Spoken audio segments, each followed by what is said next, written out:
Bonjour à toutes et à tous. Je suis ravie d'animer cette table ronde pour parler de ce sujet, donc du réensauvagement, de la réconciliation entre le sauvage et l'humain. L'idée de réensauvagement, c'est l'idée d'avoir des espaces, des territoires qui sont plus sauvages. Donc plus sauvage, ça veut dire potentiellement plus libre, moins contraint par des activités humaines. Pour moi, le réensauvagement, c'est accepter sa propre nature. L'homme est sauvage, déjà de base, on a juste oublié qu'on l'était. Se réensauvager, c'est accepter qui on est pour mieux s'intégrer avec les autres animaux et les autres espèces de cette planète.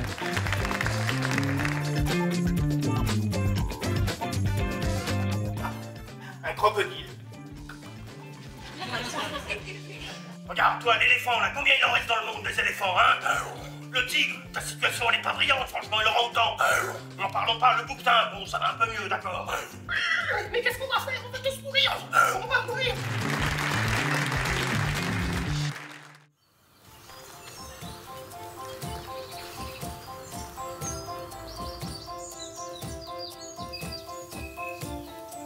J'ai ressenti du bonheur en pleine nature, hein. Vraiment super agréable, j'en suis ressortie légère.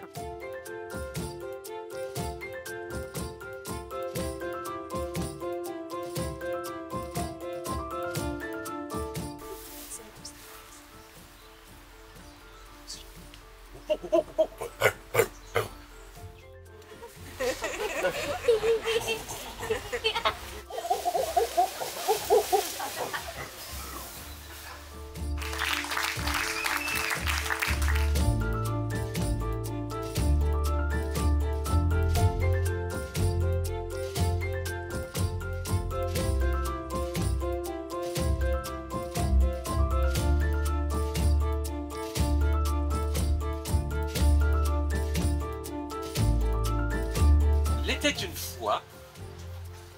fois il était, un lion à la crinière soleil, et voilà le bout.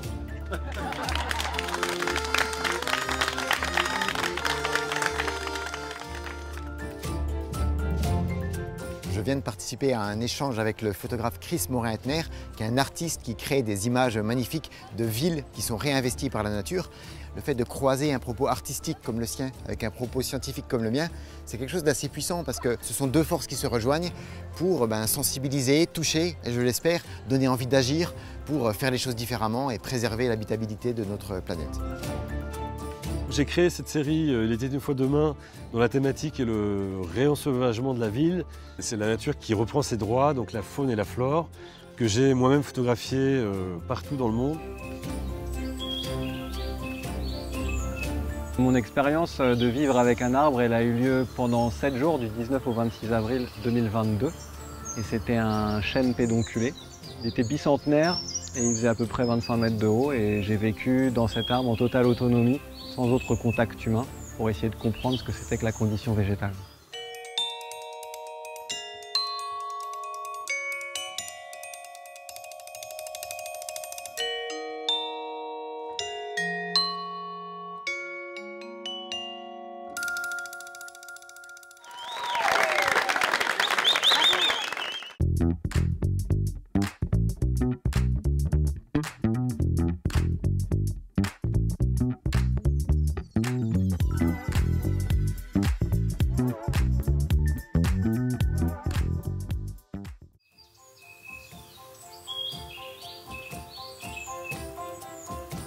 C'est la première fois que je fais une visite nature.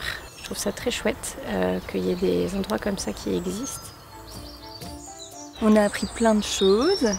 Et puis ça se terminait avec une petite surprise très agréable, gustativement aussi. Donc ça complétait bien la fin de la balade.